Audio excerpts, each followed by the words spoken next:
Hello दोस्तों, नमस्कार। तो कैसे हैं आप लोग? एकदम बढ़िया, ज़बरदस्त, झकास है ना। तो चलिए, मैं शशिकांत जायसवाल एक बार फिर से आप सभी का स्वागत करता हूं आपके अपने फेवरेट यूट्यूब चैनल लक्ष्य एकेडमी पर। तो यदि आपने अभी तक हमारे चैनल को सब्सक्राइब नहीं किया है तो जल्दी से सब्सक्राइब कर लीजिए और लाइक भी ज़रूर कर दीजिए, क्योंकि बार बार कहना अच्छा नहीं लगता है और आप लोग तो खुद ही समझदार हैं। तो चलिए हम शुरू करते हैं। आज का जो हमारा टॉपिक है एसिडिटी ऑफ फिनॉल, यानी कि फिनॉल की अम्लीयता। पिछले क्लास में हम लोगों ने एल्कोहल की अम्लीयता को देखा था। ओवरऑल हम लोग जो है एसिड और बेस, अम्ल और क्षार के बारे में कुछ कॉन्सेप्ट को डिस्कस किए थे। तो आज के क्लास में हम लोग क्या देखने वाले हैं भाई? आज के क्लास में हम लोग एसिडिटी ऑफ फिनॉल देखने वाले हैं, यानी कि फिनॉल की अम्लीयता को हम कैसे निर्धारित करते हैं और इसके अंदर आने वाली कौन कौन सी चीज़ें हैं वो सारा चीज़ यहाँ पर हम लोग डिस्कस करेंगे। तो चलिए, तो जो फिनॉल है आपका, ये फिनॉल एसिडिक है, यानी कि अम्लीयता दर्शाता है।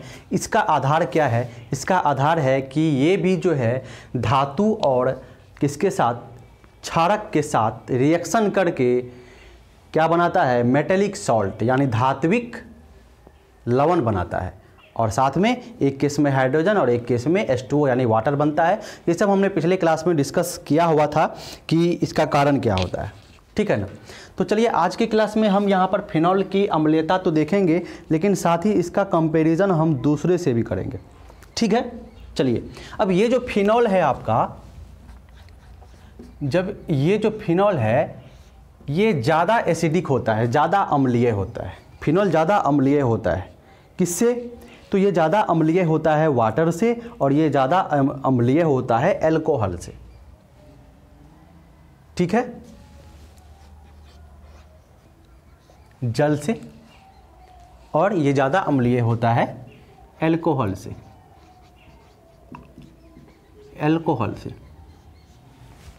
तो देखो दोस्तों, पिछले क्लास में मैंने आपको क्या बताया था कि यहाँ तक मैंने आपको बताया था कि जो जल है, जो वाटर है, वो ज़्यादा अम्लीय है, एसिडिक है एल्कोहल से। इसका कारण बताया था। ये भी क्वेश्चन आपसे पूछा जा सकता है। इस क्लास में हम देखेंगे, तीनों को कंपेयर कर देंगे कि फिनॉल जो है वो इससे भी और इससे भी ज़्यादा एसिडिक है, अम्लीय है। इसका क्या कारण है? आखिरकार फिनॉल में ऐसा क्या होता है? तो एसिडिक नेचर पता करने के लिए क्या करना है अपन को? आप लोगों को पता है, H+ को हटाएंगे, कंजुगेट बेस आएगा, उसके स्टेबिलिटी को हम लोग यहाँ से देख लेंगे तो हमें पता चल जाएगा कि कौन ज़्यादा एसिडिक है, कौन कम एसिडिक है, ठीक है। तो देखिए, फिनॉल है हमारे पास, ये हमारा क्या है? फिनॉल है, कोई शक नहीं होना चाहिए इसमें आपको।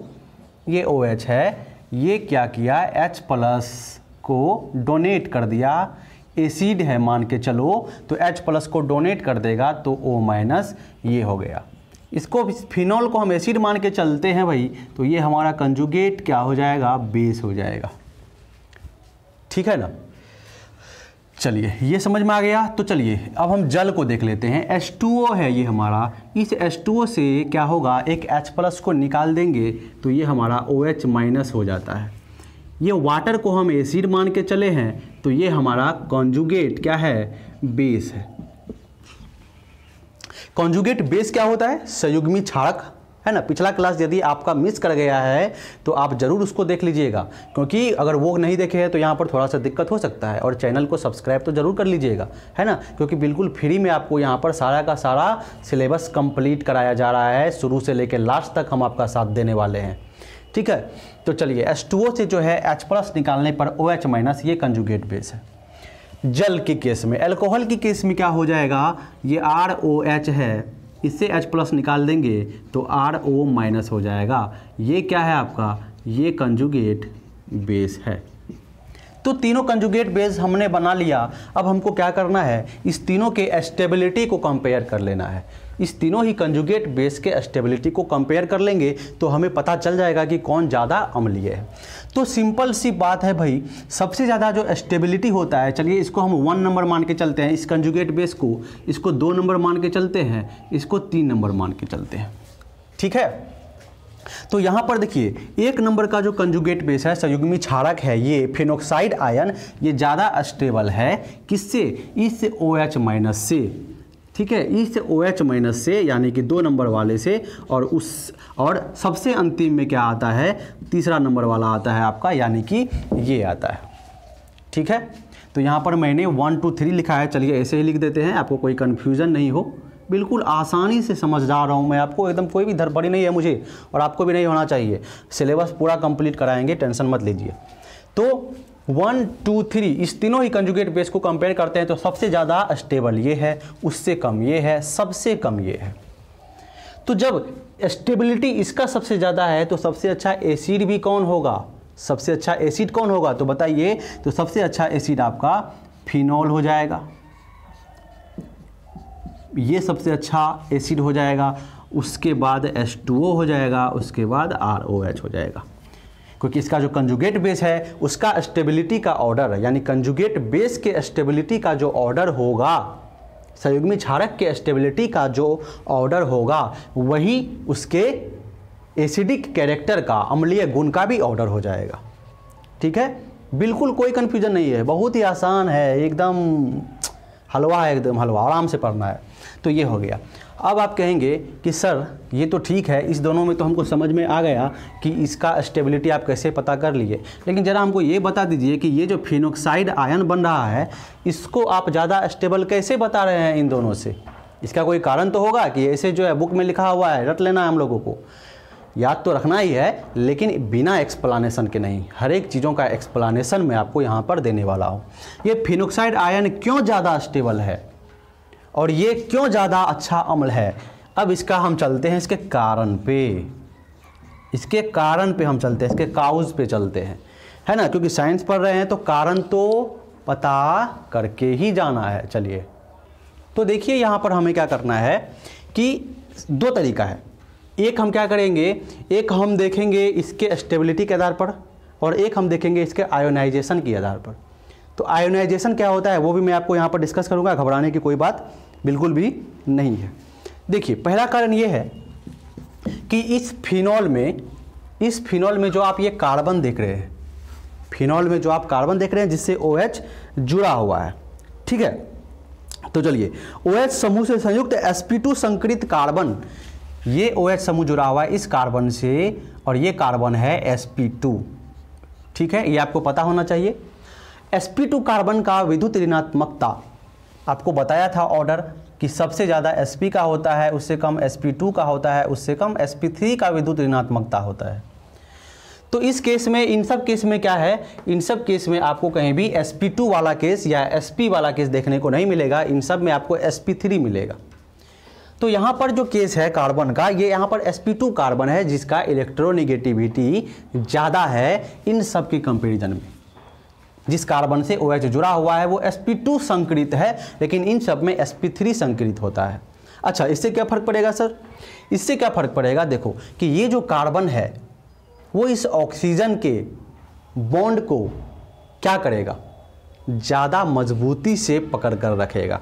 देखिए, ये ऑक्सीजन है, ये हाइड्रोजन है, ये क्या है, कार्बन है। इन सब की बात हम कर रहे हैं और इसकी बात भी करेंगे यहाँ पर मैं आपके लिए, ठीक है। ये sp2 कार्बन है आपका। अब देखिए, मैं यहाँ पर थोड़ा आपको अच्छा से बना दूँ, यहाँ पर हाइड्रोजन हो गया। अब ये sp2 कार्बन जो है ये ज़्यादा मजबूती से इलेक्ट्रॉन खींचने का प्रयास करेगा इससे, ठीक है, मतलब इस बॉन्ड का इलेक्ट्रॉन को ज़्यादा मजबूती से टाइट करके पकड़ के रखेगा, ऑक्सीजन को आसानी से इलेक्ट्रॉन लेने नहीं देगा, ठीक है। जिस कारण से ऑक्सीजन पर एक प्रेशर पड़ेगा, गुस्सा आएगा इसको, और ये क्या करेगा, इस हाइड्रोजन से और ज़्यादा इलेक्ट्रॉन खींचने लगेगा। जब इस ऑक्सीजन को इधर से कार्बन लेने में दिक्कत होगी तो ये ऑक्सीजन क्या करेगा, इससे इलेक्ट्रॉन खींचने का प्रयास और ज़्यादा बढ़ा देगा, और ज़्यादा ये क्या करेगा, इस हाइड्रोजन का इलेक्ट्रॉन अपनी ओर खींचने का प्रयास करने लगेगा, क्योंकि ये कार्बन जो है ये इलेक्ट्रॉन को आसानी से छोड़ नहीं रहा है, क्योंकि ये कार्बन है sp2 वाला, ज़्यादा इलेक्ट्रोनेगेटिव, इसीलिए ये क्या करता है, इस इलेक्ट्रॉन को पकड़ के रखता है, जोर से रखता है, मजबूती से रखता है। इस ऑक्सीजन को गुस्सा आता है, ये कहता है रुको, तुम हमको नहीं छोड़ेगा तो हम इसको भी नहीं छोड़ेंगे, तो ये इस हाइड्रोजन का इलेक्ट्रॉन जोर से अपनी ओर खींचने का प्रयास करने लगता है। तो इस बॉन्ड का पोलैरिटी जो होता है वो बढ़ जाता है। इस बॉन्ड का, इस OH बॉन्ड का जो पोलैरिटी है, जो यहाँ पर देखिए पार्शियल निगेटिव आएगा, यहाँ पर पार्शियल पॉजिटिव आएगा, तो इस पर बहुत ज़्यादा पार्शियल पॉजिटिव निगेटिव आ जाएगा, है ना। मतलब ये ऑक्सीजन जो है, इस बॉन्ड का पोलैरिटी, देखिए सिंपल सी बात है, इस बॉन्ड की, ऑक्सीजन और हाइड्रोजन के बीच के बॉन्ड की पोलैरिटी, ध्रुवता बहुत ही ज़्यादा बढ़ जाती है। ये ऑक्सीजन बहुत ही मजबूती से हाइड्रोजन से अपना इलेक्ट्रॉन खींचना शुरू कर देता है, ठीक है, क्योंकि ये कार्बन भी जिद्दी है, ये कार्बन भी अपने इलेक्ट्रॉन को ले जाने के लिए नहीं दे रहा है। तो इसी कारण से इसकी ध्रुवता बढ़ जाएगी, और जब ध्रुवता बढ़ जाएगी तो बहुत जल्दी क्या हो जाएगा, ये H+ यहाँ से निकल जाएगा। जल्दी से जल्दी ये ऑक्सीजन कोशिश करेगा कि मैं हाइड्रोजन से इलेक्ट्रॉन खींच लूँ, तो जल्दी से जल्दी H+ निकल जाएगा, यानी बहुत जल्दी ये आयोनाइज हो जाएगा। इसको बोलते हैं हम लोग आयोनाइजेशन। इसको क्या बोलते हैं, आयोनाइजेशन बोलते हैं, आयनन बोलते हैं। तो बहुत जल्दी क्या हो जाएगा, यहाँ पर आयनन हो जाएगा, बहुत जल्दी H+ निकल जाएगा। और जितना जल्दी H+ निकलेगा उतना अच्छा एसिड होगा। इसमें कोई शक है क्या भाई?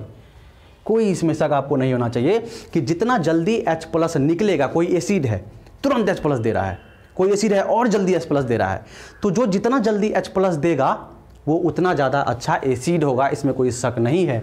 इसीलिए यहाँ पर ये कार्बन sp2 होने के कारण इस ऑक्सीजन को इलेक्ट्रॉन लेने नहीं दे रहा है। इसी गुस्से में ये ऑक्सीजन इस हाइड्रोजन से जल्दी इलेक्ट्रॉन खींच लेना चाहता है, इसीलिए ये H+ जल्दी से जल्दी यहाँ से निकल जाता है। यानी आयोनाइजेशन यहाँ पर क्या होता है, बहुत ज़्यादा बढ़ जाता है। तो बहुत ज़्यादा आयोनाइजेशन, बहुत जल्दी आयोनाइज हो जाने के कारण बहुत तेज़ी से ये H+ डोनेट कर सकता है, इसीलिए ये सबसे प्रबल अम्ल है, सबसे स्ट्रॉन्ग एसिड है इन दोनों के कंपैरिजन में। पहला कारण ये आपको समझ में आना चाहिए कि ऑक्सीजन और हाइड्रोजन के बीच के बॉन्ड का जो पोलैरिटी है, इलेक्ट्रॉन खींचने की जो शक्ति है ऑक्सीजन की, वो बहुत तेज हो जाती है, जिसके कारण बहुत तेज़ी से बहुत जल्दी H+ निकल जाता है। यानी कि जो आयोनाइजेशन है वो बहुत तेज हो जाता है, बहुत जल्दी आयोनाइजेशन, बहुत जल्दी H+ निकलेगा, यानी बहुत अच्छा अम्ल है। चलिए, पहला पॉइंट ये आपका क्लियर हो जाना चाहिए।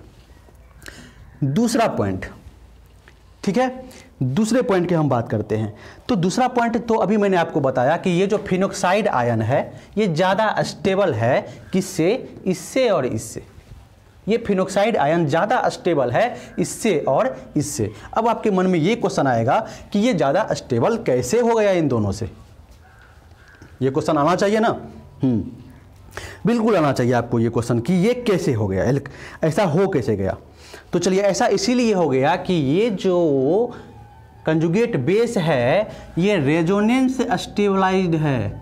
दूसरा कारण, रेजोनेंस स्टेबलाइज्ड है। रेजोनेंस स्टेबलाइज्ड कहने का मतलब यहाँ पर अनुनाद प्रभाव है ना, अनुनाद प्रभाव। यहाँ पर माइनस चार्ज है, ये इलेक्ट्रॉन यहाँ मारेगा, ये इलेक्ट्रॉन इधर टूटेगा, यानी अनुनाद प्रभाव के कारण ये जो है ये ज़्यादा स्टेबल हो गया फिनोक्साइड आयन। किससे? इन एल्कोक्साइड आयनों से, इस एल्कोक्साइड आयन से। इसीलिए रेजोनेंस के कारण, ज़्यादा स्टेबल होने के कारण जो है ये ज़्यादा अच्छा कंजुगेट बेस है, इसीलिए ये ज़्यादा अच्छा ज़्यादा अच्छा एसिड है। ये ज़्यादा अच्छा कंजुगेट बेस है, स्टेबल कंजुगेट बेस है इन दोनों से, इसीलिए ये ज़्यादा अच्छा अम्ल है। क्यों है ये कंजुगेट बेस ज़्यादा स्टेबल? तो अनुनाद प्रभाव के कारण।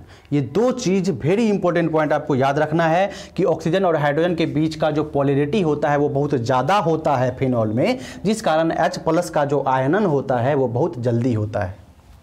दूसरा कारण याद रखना है कि जो फिनोक्साइड आयन है वो रेजोनेंस स्टेबलाइज्ड होता है, जिस कारण से ये ज़्यादा कंजुगेट बेस ज़्यादा स्टेबल हो गया इन दोनों से, इसीलिए ये ज़्यादा अच्छा अम्ल हो गया। ठीक है, ये दोनों ही वेरी इंपॉर्टेंट पॉइंट आपको याद रख लेना है। चलिए, ये सारी बातें आपको हो गई, समझ गए आप। अब चलिए यहाँ से एक तीसरा पॉइंट, एक नया चीज़ आप याद रख लीजिए कि अल्कोहल में क्या होता था कि इलेक्ट्रॉन डोनेटिंग ग्रुप यानी कि इलेक्ट्रॉन दाता समूह के इन्वर्सली प्रोपोर्शनल होता था अल्कोहल की अम्लीयता। यानी अल्कोहल का अम्लीयता बढ़ता था जब उसके साथ अल्कोहल की अम्लीयता बढ़ती थी जब उसके साथ इलेक्ट्रॉन दाता समूह जुड़ा होता था। लेकिन इस केस में जो है फिनॉल की जो अम्लीयता है, जो फिनॉल की अम्लीयता है वो डायरेक्टली प्रोपोर्शनल है इलेक्ट्रॉन दाता समूह के। ठीक है, जो फिनॉल की अम्लीयता है वो डायरेक्टली प्रोपोर्शनल, यानी कि इलेक्ट्रॉन दाता समूह यदि जुड़ा हुआ है इस फिनोक्साइड आयन से या इस फिनॉल से, तो ये ज़्यादा अच्छा एसिड हो जाता है, यानी कि इसका अम्लीयता बढ़ जाता है। लेकिन अल्कोहल के केस में क्या होता था कि जो इलेक्ट्रॉन दाता समूह जुड़ने के कारण अल्कोहल का अम्लीयता घट जाता था। तो देखिए बिल्कुल ऑपोजिट बात यहाँ पर हो गई, ठीक है। इसका क्या कारण है ये भी मैं आपको यहाँ पर डिस्कस करता हूँ आगे। इससे पहले आप इसको जरूर नोट कर लीजिए या इसको आप जो है जल्दी से स्क्रीनशॉट ले लीजिए, फिर हम आगे की ओर चलते हैं, ठीक है ना। तो यहाँ पर तो फिनॉल की अम्लीयता इलेक्ट्रॉन दाता समूह के जुड़ने से बढ़ जाता है, खास करके जब इलेक्ट्रॉन दाता समूह कहाँ पर जुड़े, जब ये यहाँ पर जुड़े, या तो यहाँ ये जो है सॉरी जब ये तो पैरा स्थिति पर जुड़े, ठीक है, और या नहीं तो ऑर्थो स्थिति पर जुड़े। ये पैरा और ये ऑर्थो, खास करके ये इलेक्ट्रॉन दाता समूह जब कहाँ जुड़े, ऑर्थो और पैरा स्थिति पर जुड़े फिनॉल में, तब ये क्या करता है, फिनॉल की अम्लीयता को और ज़्यादा बढ़ा देता है। तो इस पॉइंट को हम समझेंगे आगे। ये सारा पॉइंट आप समझ गए, जल्दी से स्क्रीनशॉट ले लीजिए, आगे की ओर चलते हैं एकदम बड़ी मज़े से, कोई दिक्कत नहीं है। चलिए इस बात को समझते हैं कि आपको जो मैंने कहा कि ऑर्थो और पैरा स्थिति पर अगर कोई इलेक्ट्रॉन डोनेटिंग ग्रुप जुड़ जाता है फिनॉल के साथ तो इसका जो है अम्लीयता बढ़ा देता है। तो यहाँ पर हम एक सिंपल एग्जाम्पल से यहाँ पर देख लेंगे, ठीक है, जो आपके एनसीईआरटी में डाटा सहित दिया हुआ है उसका हम यहाँ पर देख लेते हैं। ये OH है, क्लियर है, और ये NO2 समूह है, नाइट्रो समूह यहाँ पर लगा हुआ है। चलिए ये हो गया, ये OH है और ये इस बार यहाँ लगा हुआ है, पैरा जगह पर लगा हुआ है, क्लियर है। चलिए और एक बार जो है ये अल्कोहल है, सॉरी फिनॉल है, और ये मेटा जगह पर लगा हुआ है। चलिए केस नंबर 1, ये दूसरा है, ये तीसरा है। तो इस तीनों का ही जब हम क्या देखेंगे, एसिडिटी देखेंगे, यानी इसका जब हम एसिडिटी, इसकी अम्लीयता को जब हम निर्धारित करेंगे तो आपको क्या करना है, इसको देखना है। अभी मैंने बताया था कि NO2 समूह जो है ये क्या चीज़ है, ये इलेक्ट्रॉन डोनेटिंग समूह है, यानी कि EDG है, इलेक्ट्रॉन दाता समूह है ये। तो अभी आपको क्या बताया कि जब इलेक्ट्रॉन दाता समूह फिनॉल के साथ पैरा या ऑर्थो जगह पर लग जाए तो एसिडिटी बढ़ जाती है।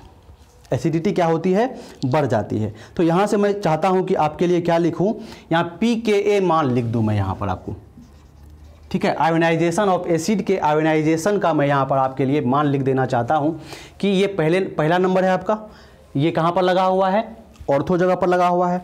तो ऑर्थो जगह पर लगने वाला जो है उसमें देख लीजिए जो pKa का वैल्यू होता है, pKa वैल्यू जो इसका हो जाएगा आपका, जो ऑर्थो पोजीशन पर लगने के कारण है वो 7.2 है। इसमें आप देख लीजिए जिस समय ये कहाँ लगा हुआ है, पैरा स्थिति पर लगा हुआ है, तो इस केस में 7.1 हो जाता है। इस केस में जहाँ ये मेटा स्थिति पर लगा हुआ है तो इस केस में कितना हो जाता है, तो इस केस में हो जाता है 7.2 हो जाता है, ठीक है, 7.2 हो जाता है। यहाँ पर कुछ गड़बड़ी लग रही है, ये हाँ इसमें मेटा कहाँ है, ये सॉरी ये गलती हो गया, ये 8.3, इसका pKa का वैल्यू कितना होता है, 8.3 होता है। ऑर्थो जगह पर लगा हुआ है, उसका हो जाता है आपको 7.2, पैरा जगह पर लगा हुआ है इसका हो जाएगा आपको कितना, इसका हो जाएगा पैरा जगह पर लगने वाले का जो है ये हो जाएगा 8.3, ठीक है, नहीं इसका हो जाएगा, एक मिनट मैं देख लेता हूँ, एनसीईआरटी का ये एक डाटा है जो याद रखना संभव नहीं है। तो ये हो जाएगा आपका 7.1, ठीक है, और ये 8.3, ठीक है। ये pKa का वैल्यू दिया हुआ है। तो आप लोग तो जानते ही हैं कि pKa का वैल्यू जितना ज़्यादा होगा, ठीक है, pKa का वैल्यू जितना ज़्यादा होगा एसिडिक कैरेक्टर उतना ज़्यादा कम हो जाएगा। आप लोग जानते हैं ये माइनस लॉग वाला कुछ फॉर्मूला होता है। तो pKa का वैल्यू जितना ज़्यादा है एसिडिक कैरेक्टर उतना ज़्यादा कम है। तो इसमें से बताइए कि pKa वैल्यू सबसे ज़्यादा इसका है, तो सबसे कम अम्लीय कौन है, ये है, सबसे कम अम्लीय ये है। pKa वैल्यू सबसे, उसके बाद सबसे कम किसका है pKa वैल्यू, तो सबसे कम pKa वैल्यू इसका है 7.1। तो जिसका pKa वैल्यू सबसे कम वो ज़्यादा एसिडिक, जिसका pKa वैल्यू सबसे ज़्यादा वो कम एसिडिक, और जिसका pKa वैल्यू सबसे कम वो सबसे ज़्यादा एसिडिक। तो सबसे pKa वैल्यू सबसे कम किसका है, तो इसका है सेकेंड नंबर वाले का, तो ये सबसे ज़्यादा एसिडिक हो जाएगा, अम्लीय हो जाएगा। उसके बाद इसका है तो ये हो जाएगा आपको, और सबसे कम अम्लीय कौन होगा, ये होगा, क्योंकि इसका pKa वैल्यू 8.3 है, तो जिसका pK वैल्यू सबसे ज़्यादा वो सबसे कम एसिडिक, सबसे कम अम्लीय। चलिए ये ऑर्डर आ गया। ऐसा हुआ क्यों? तो ऐसा इसलिए हुआ कि ये मेटा जगह पर लगा हुआ है। ये जो NO2 समूह है, इलेक्ट्रॉन डोनेटिंग समूह, ये मेटा समूह पर मेटा जगह पर लगा हुआ है, इसीलिए इसका एसिडिक कैरेक्टर सबसे कम है। और बताया था आपको कि ऑर्थो और पैरा जगह पर जब लगता है तो इसका एसिडिक कैरेक्टर अम्लीय गुण बढ़ जाता है, तो कि बढ़ रहा है, इससे ज़्यादा है इस दोनों का, और उसमें भी सबसे ज़्यादा किसका है? पैरा वाले का है। तो ये पॉइंट आपको जो है बिल्कुल याद रख लेना है कि ऑर्थो और पैरा जगह पर जब कोई इलेक्ट्रॉन डोनेटिंग ग्रुप लगता है फिनॉल के साथ, तो उसके एसिडिटी को बढ़ाता है, उसके अम्लीयता को बढ़ाता है।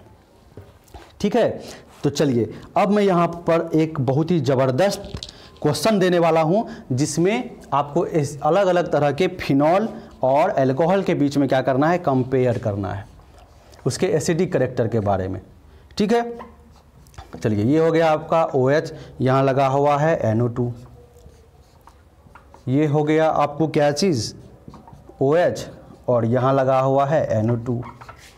ये हो गया आपको क्या चीज़? ये हो गया अल्कोहल OH, और ये इसको रहने देते हैं। ठीक है, फिनॉल ही रहने देते हैं। उसके बाद ये हो गया आपको OH यहाँ पर, और यहाँ पर हो गया CH3।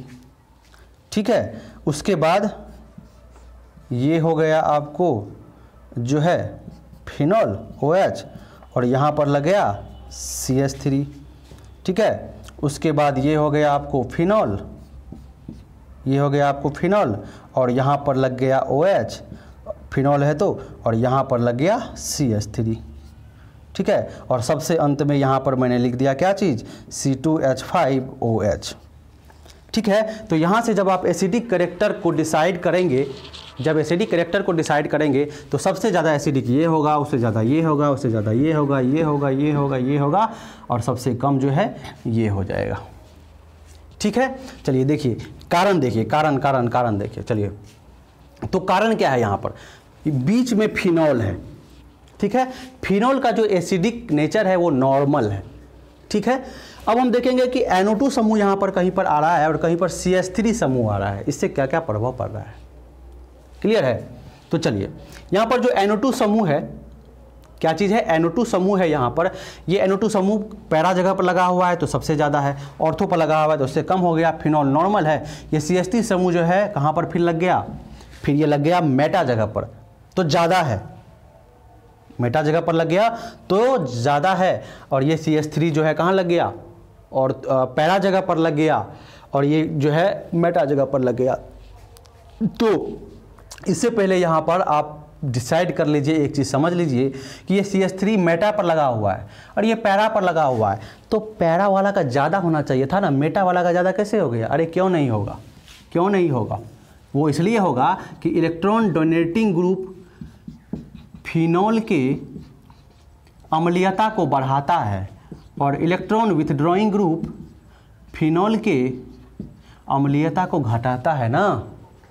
तो इस केस में CH3 जो है ये क्या चीज़ है?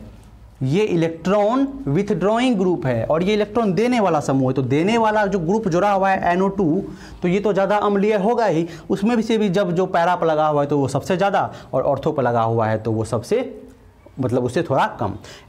फिनॉल है तो नॉर्मल है, और जब CH3 लगा दिए, इलेक्ट्रॉन खींचने वाला जब हम समूह लगा देते हैं, जब इलेक्ट्रॉन खींचने वाला हम समूह लगा देते हैं, ठीक है, तो इस केस में क्या हो जाता है कि फिनॉल की अम्लता घटती है। उसमें से भी सबसे ज़्यादा कौन घटाएगा? जो मेटा पोजीशन पर लगा होगा। तो याद रखिएगा कि इलेक्ट्रॉन डोनेटिंग ग्रुप, इलेक्ट्रॉन देने वाला समूह फिनॉल की अम्लीयता को बढ़ाएगा जब वो ग्रुप कहाँ जुड़ा होगा? ऑर्थो और पैरा पर। और इलेक्ट्रॉन विथड्रॉइंग ग्रुप फिनॉल की अम्लता को घटाएगा जब वो कहाँ जुड़ा होगा? मेटा जगह पर। Very very very important point, very important point, इतना महत्वपूर्ण पॉइंट कि मैं कह नहीं सकता हूँ आपको। तो CH3 ग्रुप जो कि इलेक्ट्रॉन खींचने वाला ग्रुप है, वो यदि मेटा पर जुड़े तो ज़्यादा असरदार होगा, और इलेक्ट्रॉन देने वाला समूह जब ऑर्थो और पैरा पर होगा तब ज़्यादा असरदार होगा। यानी ये उतना ज़्यादा बढ़ाएगा और ये इतना ही ज़्यादा घटाएगा। तो मेटा पर है तो सबसे इसका ये क्या हो गया? आपको एसिडिक नेचर जो है ज़्यादा हो गया। ठीक है, कुछ गड़बड़ी हो गया लगता है।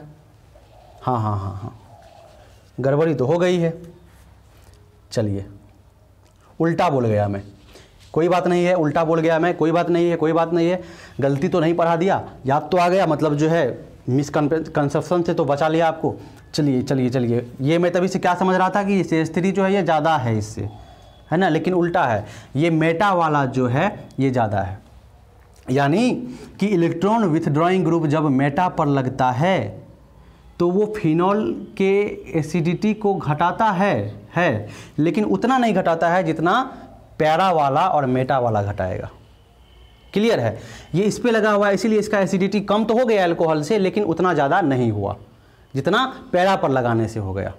यानी पैरा पर के जगह पर और मेटा के जगह पर ये ज़्यादा अपना असर दिखाएगा, है ना। तो यहाँ पर भी वही चीज़ हो गई, यहाँ पर भी वही चीज़ हो गई कि इलेक्ट्रॉन देने वाला समूह ऑर्थो पैरा स्थिति पर अपना प्रभाव ज़्यादा अच्छा दिखाएगा, मतलब फिनॉल की एसिडिटी को बढ़ाएगा, और इलेक्ट्रॉन खींचने वाला समूह भी ऑर्थो पैरा पर होगा तो अपना असर ज़्यादा दिखाएगा, यानी कि उसके एसिडिटी को कम करेगा।